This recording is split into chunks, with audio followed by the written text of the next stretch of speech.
Hi,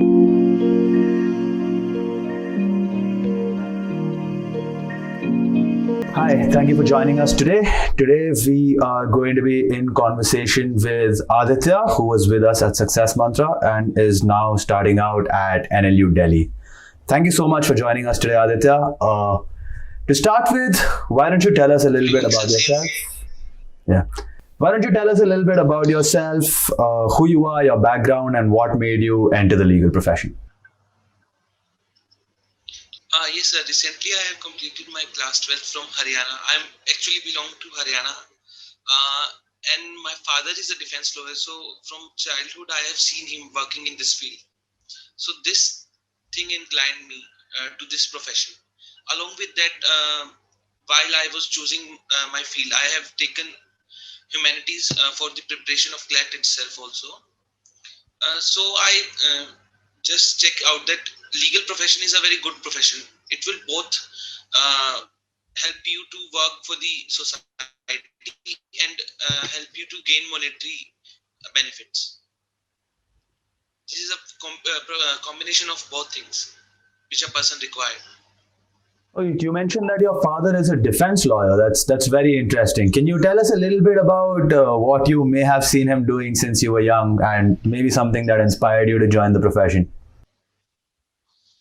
Sir, I cannot talk much about the technical aspect because I wasn't aware of that thing at that point of time. But sir, he practices in the district court. I think district courts are one of those courts where you can learn practical things.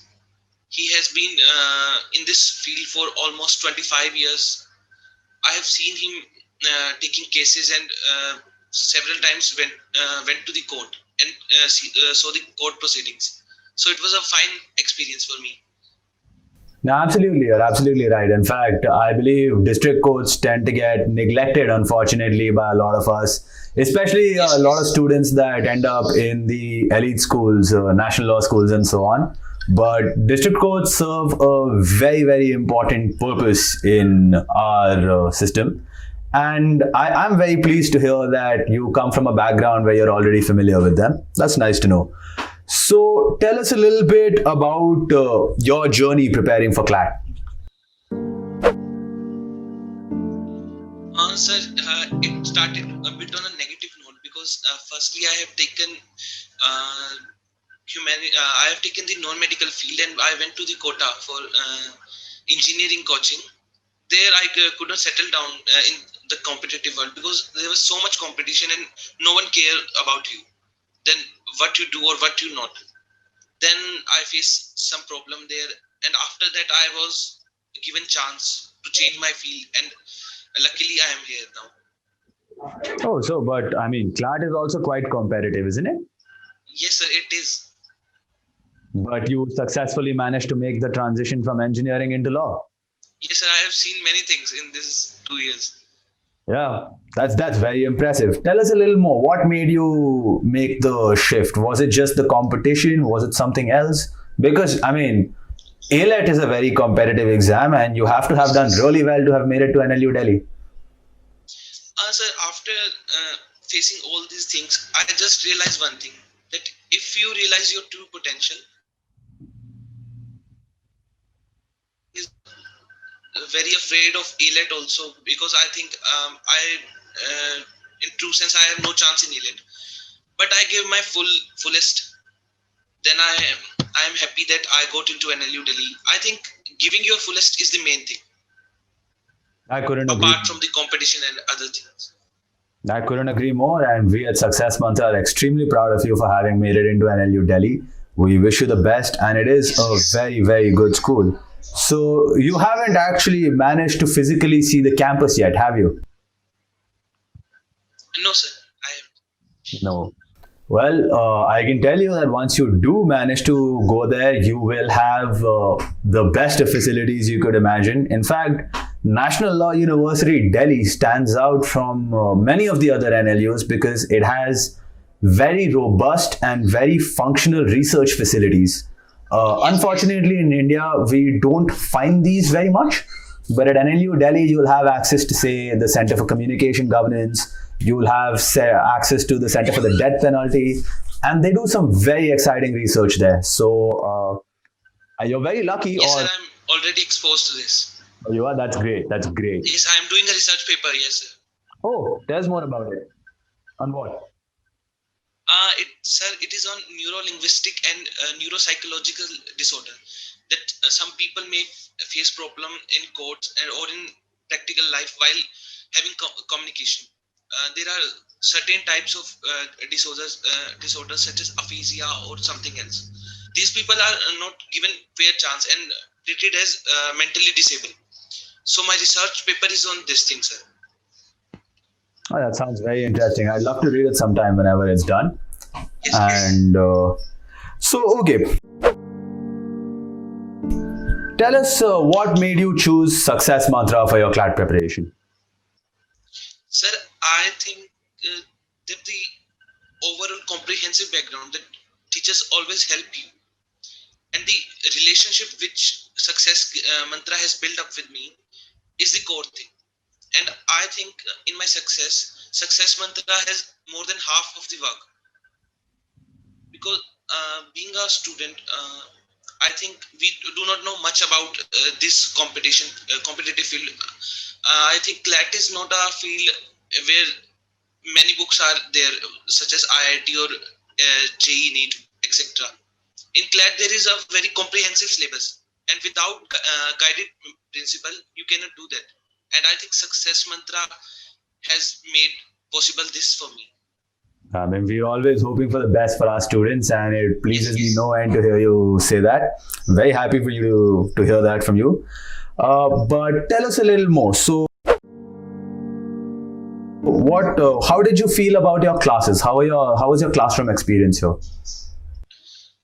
I think, sir, classes were more interactive in sense. We weren't there for only just half an hour or an hour, but just writing things on and making notes. We were having interactive sessions, having doubts and clearing those doubts. This builds a personality, and this builds the temperament to clear an competitive exam, which I think is necessary to clear these type of exams. Absolutely. Because CLAT is an exam. I mean, I'm sure you know this, but CLAT, or whether it's AILET, any of the law entrance exams, they do require you to really sharpen your analytical abilities. It's not just, it won't really hack it if you, it's not enough to just understand your concepts. Of course, you need to understand your concepts, but at the same time, you need to develop an analytical ability to solve those concepts, right? Yes, sir. It's more like UPSC, I think so. In a way, you have to build comprehensively. In every field, you have to be good if you want to perform well.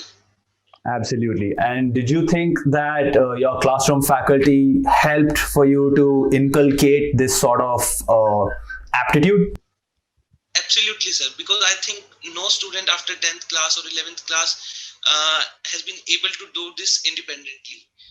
It is the faculty who teaches us what to do and what not to do. I think in competition, the necessary thing is that you should know that what not to do. Everything under the sun is a syllabus, but precisely what to do is the domain, and teacher tells us what things one person should do hard work on. And I think Success Mantra has helped me a lot in this sense. I think that's a very pertinent observation, Aditya. That's very true, actually, that in CLAT, there is everything under the sun is part of the syllabus. And I think that's something students struggle a lot with, because in fact, that's something that sometimes even faculty can struggle with, that there is just so much to study. So what should a student focus on? Do you think the resources and the test series that you did with Success Mantra helped you identify the areas that would be relevant to you for AILET and CLAT? Indeed, sir, they are more than enough. If a student do the material given by faculty, it is more than enough. Success Mantra has provided us ambient of material, and I only focus on this material, and I do it again and again and have clear my doubts from the teachers. and I think it is sufficient for clearing these exams. Because Great. it is not about quantity, I think it is about quality. And yes, sir. Absolutely. You need to strike a balance between both because, like you said, there is everything under the sun is part of the syllabus for CLAT and AILET. And you need to, at some point, strike that balance between the amount of work that you put in and the quality of work that you put in. Absolutely.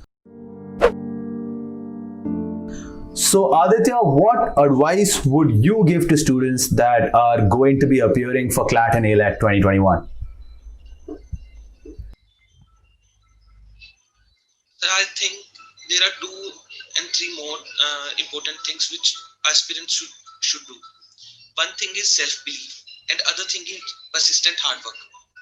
Self-belief is one thing that you can do anything, but without self-belief, you cannot achieve anything. So Absolutely. there is a saying also that prepare like you have never won and perform like you have never lost. And I think this is the core value. Along with knowledge, self-belief is one.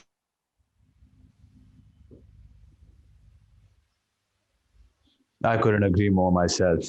Okay, but let's break it down subject wise. Do you have any subject wise tips to give students that are appearing for these exams next year?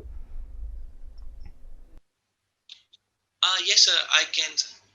So, starting from general awareness, or may say GK, I think reading the newspaper and the material given by the institute are more than enough. People go here and there and collect all these resources, but seldom of them read all the resources. We have to constrain our resources and read them fully. I think newspaper and the material given by the coaching is more than enough. If you do it 4 or 5 times, then nothing is difficult for in this section, especially if I can say. And Yeah. coming on, sir, legal. My, Legal, I would. let's talk about GK for a second because my personal belief with the GK current affairs section has been that it's possibly the hardest section to deal with for CLAT and AILET because of, like you said earlier, that everything under the sun is part of the syllabus, and I think students don't feel it quite as much with any subject as much as they would with GK and current affairs because it can really put you on the spot that everything is on the table. So how do you reassure yourself that what I have done is enough? At what point do you draw, say, a line in the sand that's saying, I've read enough, this is good enough, and now I move on to other sections? So I think the paper setter expects some specific kind of knowledge from us. If I can say that I have analyzed the paper, it is more about global affairs and the affairs related to human rights and something related to our day-to-day life. I think we have to focus on that only because as you have said and I have mentioned also that everything under the sun is GK, but they won't ask everything. They Correct. have something to constrain on, and I think faculty has more knowledge on this topic, and they prepare the material by keeping this in their mind. And I think having focus on them is one more important thing. Correct. What would you say for legal aptitude or legal reasoning? So legal aptitude in this paper, I think it is more about intellectual level, or how do you analyze things. You can read big law books, but there is no benefit of it. I think, sir, the material provided by the coaching and the previous year paper are more than enough. You have, for example, there is a principle or a passage of tort law. You do not need to read all the books or the standard books I meant to say, and read all the theories, for example pigeonhole theory, to clear those questions, because they do not expect prior knowledge from you. They expect only analytical skills from you. And I think the material and the previous year papers are more than enough if you do them holistically. Correct. Like you mentioned, that they don't expect prior knowledge from you. I think this is a point that students sometimes tend to slip up on, right? Because Yes, the whole reason that you're writing these exams is to study the law. So yes, it would defeat the purpose if they already expect you to know the law. The whole point is that you're going to go to a school where they'll teach it to you. So I think, like you said, I think what they're looking for in these sections, and I think you'll agree with me, is your ability to correctly identify and apply a legal principle, right? Rather than just yes. know them. Right. That's a great observation. Absolutely.